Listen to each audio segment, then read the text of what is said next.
Good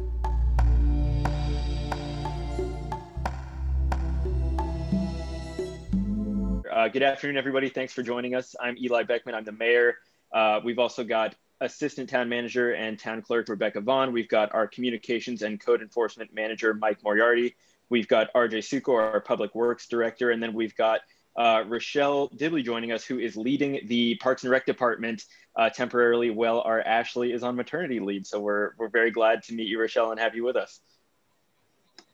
And I'm going to just open this up for staff members to give any opening updates they may have. I don't think I have too much off the top of my head right now.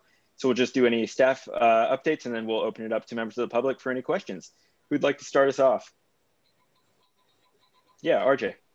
Yeah, I just want to provide an update that so last year we did a slurry seal project that we had to cut short due to weather, and that's starting back up. So the first half of June, roughly June 2nd through potentially the 15th or so, we'll be kind of coming through some of those neighborhoods to finish that up. We're putting everything on our webpage, the schedule, the streets and all those things, but anyone on an impacted road will get a 72-hour notice door hanger. So if all else fails and you don't see the other forms of notification, you will have that front and center. So great. Thanks so much, RJ. Any other updates from our department heads? Yeah, Mike. Yes, thank you, Mr. Mayor. In the upcoming council meeting, you'll be receiving a staff report from myself as well as the interim town attorney addressing administrative citations. There's been a big push for a more increased, but more of a civil enforcement from the town's perspective, as opposed to implementing and using Central Marin Police Authority. So there is a revamped administrative citation ordinance that will be presented to the council here in the upcoming meeting.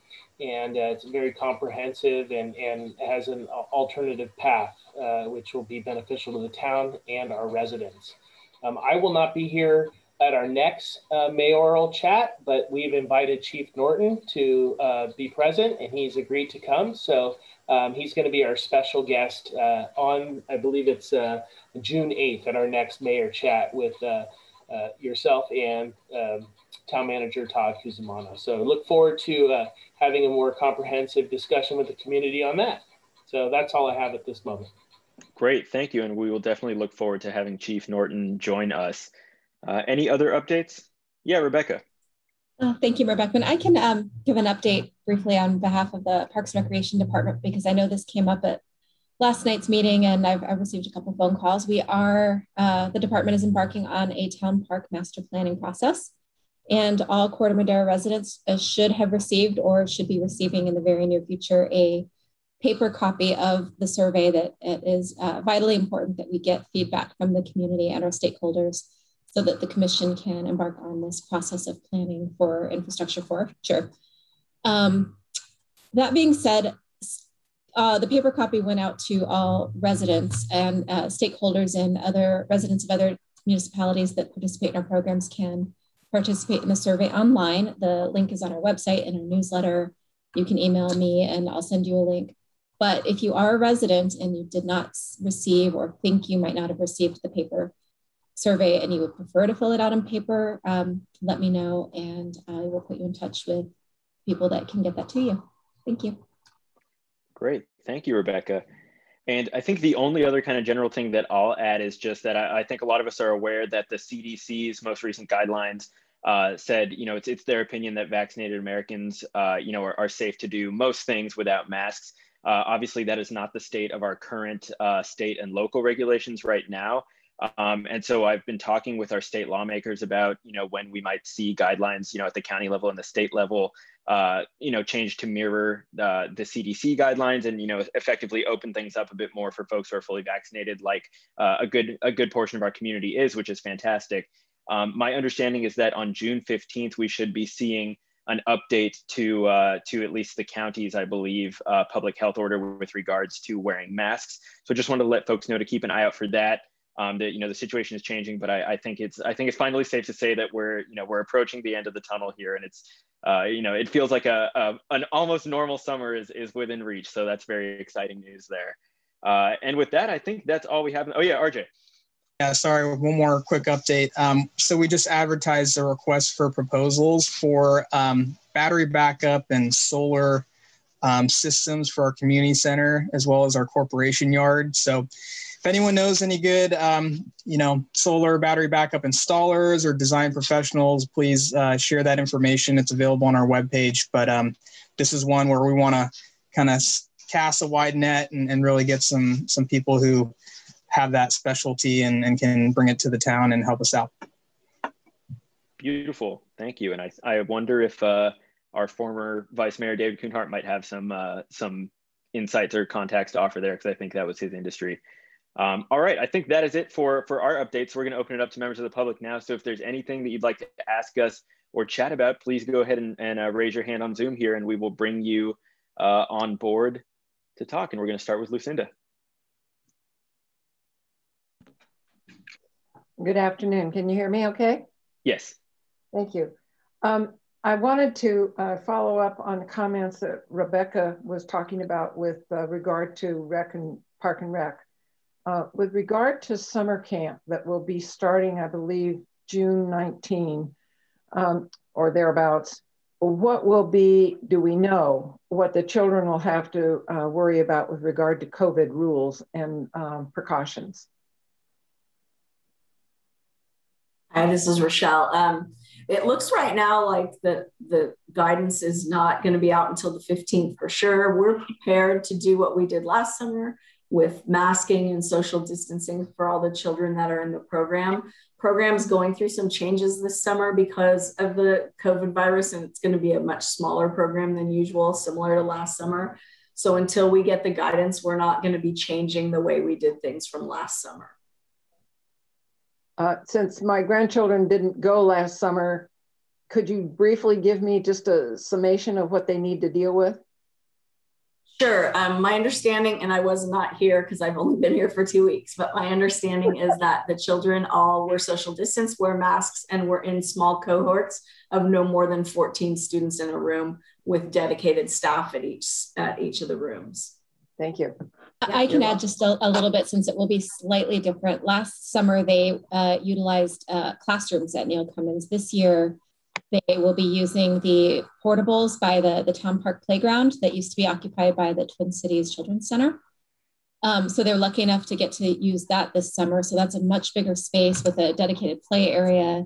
Actually, Shanat Rodriguez, who will be directing the summer camp, provided a presentation to the Parks and Recreation Commission last night. That video isn't up on the town's website yet, but Lucinda, I can email that video to you when it's posted so you can see some of the excitement and things that they're preparing for. They're trying to make it as normal as possible for the kids and give them that camp experience. So it won't be, it will look more like normal camp than last summer did, but it will have a lot of the same masking and distancing restrictions that they have been experiencing in school. So, and they're ready to pivot if the guidelines change.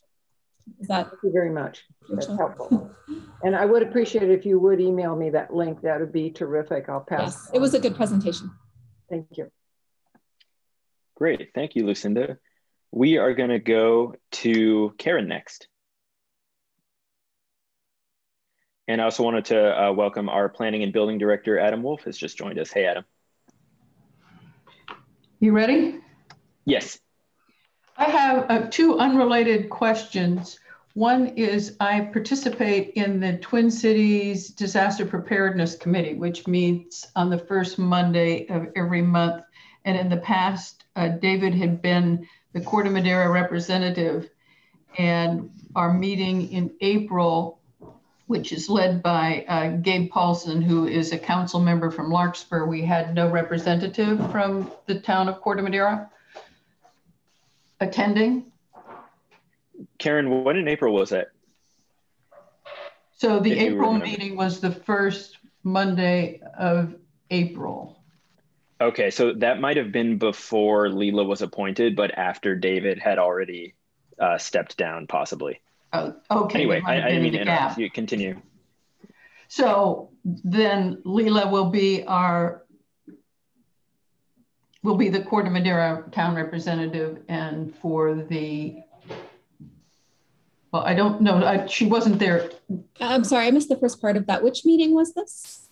It's the Twin Cities Disaster Preparedness Committee. So actually what I'm talking about is the May meeting, which was the first Monday of May, May 3rd. And I can't remember when Leela got on board. Leela came on early April, I think, but now I'm realizing I'm pretty sure that the Twin Cities Disaster Commission went to Fred, if I recall. Went to what? Just to Fred Casissar, the vice mayor. And Rebecca's just confirming right now.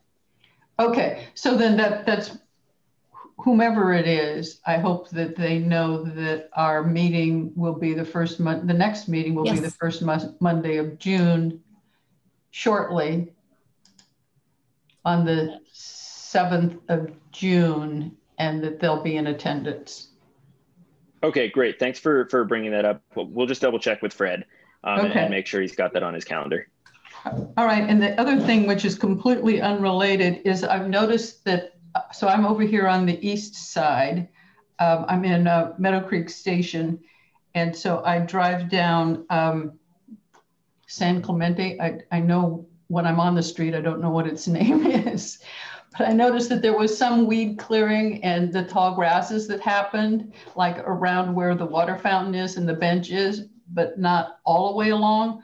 So my question is that going to be cleared all the way along, or are we gonna leave the fire hazard as it is? I know that's a loaded way of asking the question. If it'd be helpful to know exactly where you're talking about, and then I can just check. Across from the highway patrol station.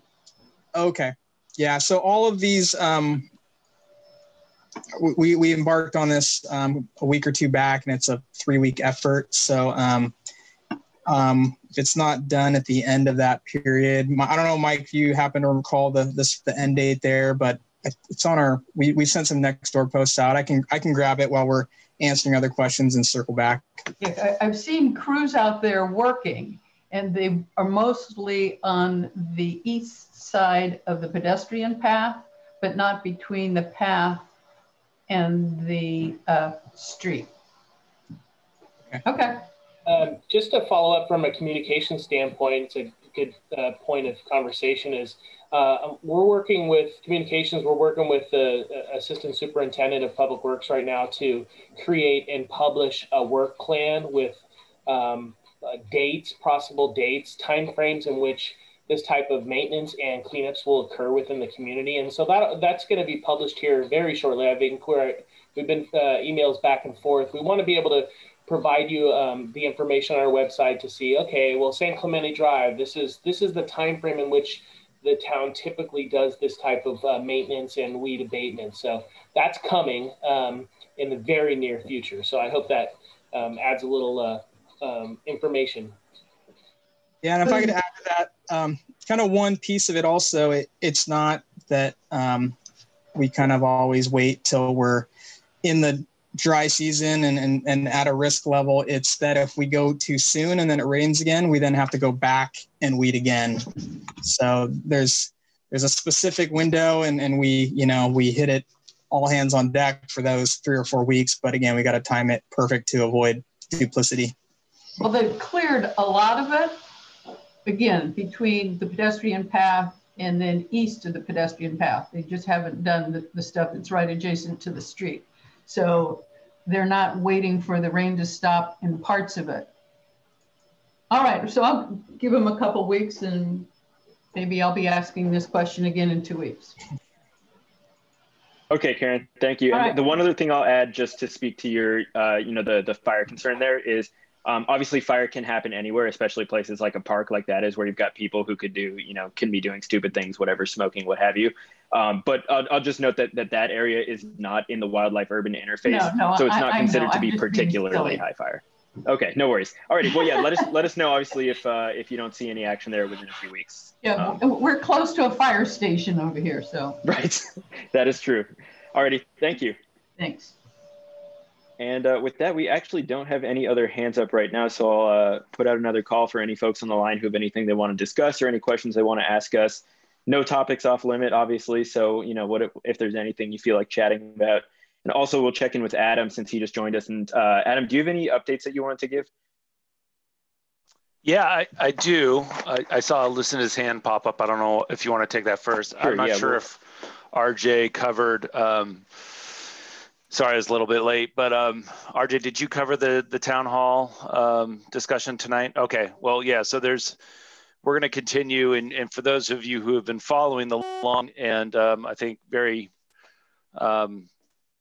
successful process associated with the town hall project, at the last meeting on May 4th, there was a discussion and ultimately direction from the council to move forward with a sort of a demolition and rebuild of the existing town hall plan. And that's really what, so that's the direction we are headed now with the town hall project. For those of you who followed along, we started with sort of a remodel of the existing town hall building and then addition, and now I think all parties have sort of realized that the long-term, I think, better approach here from a number of different perspectives is to completely demolish the existing town hall and then rebuild it. So with that said, we are looking at sort of integrating the design of the sort of existing town hall footprint now with the rest of the project that was previously approved. And so that's what we're going to be discussing this evening at the Planning Commission. And so we've put out a staff report on Friday, and we developed some additional images and drawings, and there'll be a presentation from staff as well as Ron Cappy, our project architect, this evening. So those of you who are interested in the design of that piece of the project and sort of the whole thing will be presented this evening. Please attend 7 o'clock tonight. So I want to definitely make sure people are aware of that. And then tomorrow we also have a working group meeting on the housing work that we're doing related to objective standards. So that's it's a daytime meeting. It's a technical advisory working group meeting, but we've made all of these meetings public and available to anybody who's interested in this subject matter. It's really for sort of standards for multifamily housing moving forward. And so a lot of work's been put into that project from a number of people in our community, not only on the working group, but also Planning Commission and others. So if you're interested in that, that's 1:30 tomorrow. You can find those meeting invites, I believe, on our website. I don't have it off the top of my head, but I certainly can direct you if need be to the location of those invites. So those are the two most sort of the pressing sort of announcements I had for today. More to come, obviously, every week. Great, thank you, Adam. And we are going to go to Lucinda now. Thank you. I read in the newspaper that there's a meeting this afternoon or today. I don't know when it is, to be honest with you, with MMWD board, and they are considering doing a pause on new hookups due to the water constrictions that we have in place and are living under now.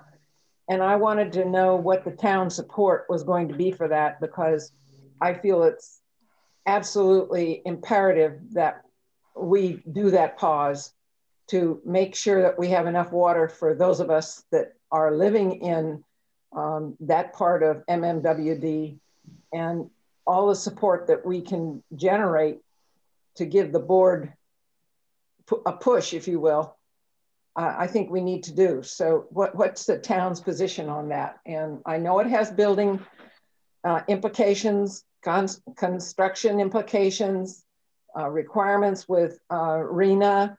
I know that there are other considerations that fall into this, but we need to start with what can be done right now in trying to preserve the little water we have. Yeah, good point, Lucinda. I don't think the town has a position on this just because it's totally out of our jurisdiction, right? It's entirely in MMWD's hand.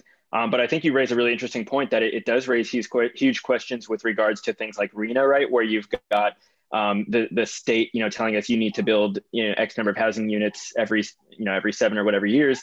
And then you've got MMWD saying, well, hold on, there's not enough water to supply new housing. And so we're going to put a ban on new hookups. So, I don't know how this is all going to play out, but it is, I think, a really interesting and kind of dynamic time right now. I'm assuming that if MMWD does go forward with this, I can't really see the state suing or anything like that, because it's like you said, water supplies come first. You either have enough water or you don't. And it's not the type of thing where we can just create more water in the same way that you can, create more energy. And so, I think that is an interesting dynamic. I doubt you'd see the state come in. I'm assuming that what we'd see is the state actually put a pause or a relaxation on RHNA requirements for cities while we're under any sort of moratorium on new hookups. But again, I'm just speculating here. But you raise a really good point. Yeah, well, I can. Okay, go ahead, Adam. Sorry. I can add to that a little bit. So I think first off, the meeting is going to be June 1st at MMWD. Their board is going to be, so I think a staff report should be coming out this week from MMWD staff to their board. That's the same night. Of course, we have our council meeting here. I'm not sure if actually their meetings are during the day or the evening, to be honest, but I will say the other thing I did talk to staff over there about this. They did alert some of our planning colleagues in the county about sort of potential options. Obviously, the board hasn't taken any actions, but one of the things that they do want to consider is our sort of, if they go that direction, what would be the right sort of threshold in terms of when to alert people that they are no longer able to get sort of a building permit or water service for a new unit. So importantly, and you're right, it does get into sort of not only the current, mostly the current RHNA. I mean, fortunately for the town has been doing very well with our 8-year cycle, this cycle, meeting our housing unit, our quotas, if you want to use that term. But we do, for example, have a project over on Paradise Drive, Robin Drive, that's been in the planning stages for literally like 4 or 5 years at this point. It's 16 houses with half of them with accessory dwelling units. It was in our housing element. They are right on the precipice of getting their building permit issued. They're mobilized. They have a contractor hired. They've spent millions of dollars literally on this process to start construction, and they are mobilized to start construction June 14th at this point. And so my recommendation was to put in and saying you can't issue or get water service for a permit that's ready to be issued at this point would be very problematic. If they haven't submitted a building permit and they haven't actually started that process, maybe that's a different question. But I'd be very concerned if, for example, they say, if you haven't been issued a building permit by June 1st or July 1st, one, it's sort of a fairness issue, and sort of a two, it would create a significant rush and sort of blitz on sort of town's resources and staff to do that. So we were trying to just talk through ways in which would be sort of fair to the people, whether they're single family homeowners. I should say the other thing that we talked about is it doesn't appear that this applies to accessory dwelling units according to MMWD's ordinance. So my understanding is that they do not consider, they do not need to have a new connection or for ADUs to be considered to have new water connections. They can use existing water service. That's by their recent ordinance. So it may not, it doesn't look like it will affect new ADUs.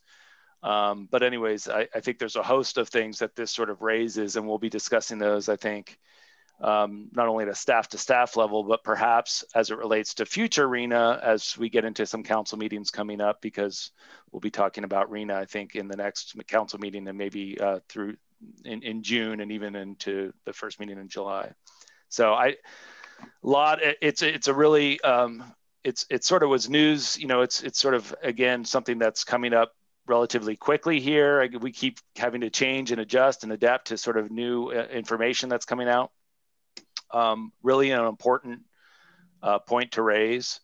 And so I just want to give you sort of my perspective from more of the nitty gritty details. And when you come out with something like this, how it really impacts, it may impact certain things at a very very real level down to things we've been working on for a long time. So anyways, I'll leave it at that. If you have any follow-up questions, I'm happy to talk to you more about it or put you in touch with some other folks that may be able to shed some more light on it. Well, I appreciate your comments, Adam. And I totally understand where you're coming from, but this is an emergency. It's as if we got a hurricane, and it's something that we need to treat as an emergency and save the water. I mean, new hookups aren't going to be any good if they can't get water. They've been this one development that you've referred to over on Robin. It's been years. It can be a few more years. I mean, it's just not logical to go ahead and have it play as usual when we don't have usual. We have a situation that has been brought onto us through whatever climate changes you want to call it, but it should be considered like an earthquake or a flood or a fire. I mean, what are we going to do? Yeah, MMWD doesn't necessarily view it that way. I mean, they do understand that we've been through droughts before, but these things in the past at least have been temporary. So they do have a 20-year plan that shows that even with growth, anticipated growth, that there would be enough water to service new units going forward. I mean, over the long term. Now, certainly there are these disruptions and loss of water, on a temporary period of time, but their own assessment of the situation is that it isn't, we will have enough water for some amount of growth, and they'll have to reassess as they go. I will say, something like Robin Drive, for example, though, as you know, even if they start construction in June, it's a 2-year project before they actually go and ask for a water hookup. So by then, maybe the situation's different. I don't think anyone can really say for certain. Obviously, we're all hoping for a wet, rainy season, but it raises these difficult questions. I think you're right. I mean, there's different perspectives on these, but I think it's a challenging situation, and it's interesting. It gets down to even rules about whether new water connections for certain uses, like an ADU, is that different from somebody building a second story of their house and adding 2 bathrooms? Is there more water usage out of those sorts of construction? So there's a lot of things to think about. I think they are taking that all into consideration, and certainly I certainly feel we all feel like the need to. We're all going to be faced with significant conservation measures, and we'll have to take it sort of months at a time versus, I think, years at a time, because the situation, again, can change in a year from now. Anyways, that's a couple of my thoughts on it at the moment. Well, I just think that we need to not take into all these fine points, we have the emergency. And if the water board doesn't understand that, then I don't know where I'm coming from or where they're coming from. And I realize that we can all pray for good rainy weather and refill our reservoirs and our lakes and our system. And God, I pray for that every single day. But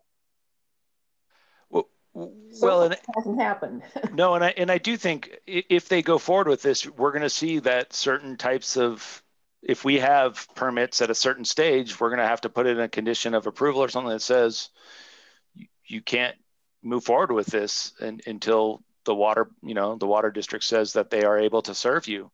So that's a requirement for certain phases of our permitting process. If there's a new unit or new house being built, we don't move forward and allow them to submit or get a permit issued. It depends on the stage of the process again, until they have a will serve letter from the water board.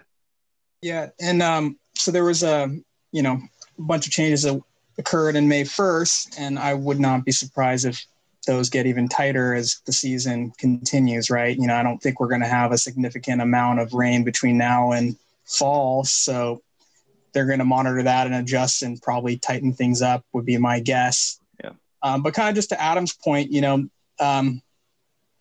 MMWD should be planning for some of this and a lot of this. They have from what I understand, a robust master plan that modeled this and considered it and should be planned to handle multiple years of drought. I've heard, through word of mouth, how many years that is. I don't want to say it online, but it's multiple years. So they should have some contingency measures in place to handle some level of drought over multiple years. Thank you for letting me rant. I apologize, but I am very concerned, and I don't think I'm alone in the town. No, absolutely. I think we all are. Yeah, all good points, Lucinda. I'll tell you, from my perspective, I think, as far as I know, MMWD doesn't have a history of mismanaging water resources. So I trust them to they're the ones with the data, right? I don't have the data, so I don't know. I know we have a drought. That's about where my knowledge ends. And so I'm trusting MMWD to look at the actual data in terms of, where we are right now relative to where we should be, weather patterns, so on and so forth, and do what needs to be done. Even if it ends up being a decision like saying, sorry, no new housing for a period of time, but I'll be watching that discussion when it happens. But I think my position right now is that I trust that they'll do what needs to be done based on the reality of the situation that we're in. I think a little pressure helps too. Right. Agree. Was there anything else you wanted to talk about? Not right now. Thank you. Okay. Alrighty. Well, thank you. We do not have any other hands up at the moment right now, so we will put out another call if anybody has anything else that they'd like to discuss. That was a good discussion of a very important issue. So Lucinda, appreciate you bringing that up. That I think is, I think when we heard that was on the table, it was something that caught a lot of folks by surprise, and it'll certainly be interesting to see if they do go forward with it, how it plays out in terms of the ramification it's going to have, at all levels. Oh, I see your hand back up here. I'm not sure if you wanted. I'm going to bring you on here in case you had another comment. I do. We had a pipeline on one of the last droughts that was really severe from the East Bay, but they've now made that a bicycle path. So we don't, as I am thinking, we don't really have, or MMWD doesn't have that as an option. So, I mean, we're at even less than what we were back then. So, it's not an easy subject. I totally understand. Thank you. Right. Well, if I could add a little, a little more information on how some of the agencies are kind of working through this. We need water to perform a lot of our essential functions, whether it's flushing sewer lines or street sweeping and other things. And there are, Central Marin Sanitation Agency does produce recycled water that is permitted for some of those applications. So we're tapping into those daily, probably daily, if not definitely multiple times a week. And I know Las Colinas also has recycled water. So those are resources that many of the agencies and contractors are already using as we speak. And that could be something that as we plan ahead, we look at how can we expand that use? Do we want to create additional locations to where we can tap into that closer and make it more available? And I think, sometimes when you have a difficult time, it brings upon, improvements. And so I could see that being part of the conversation moving forward.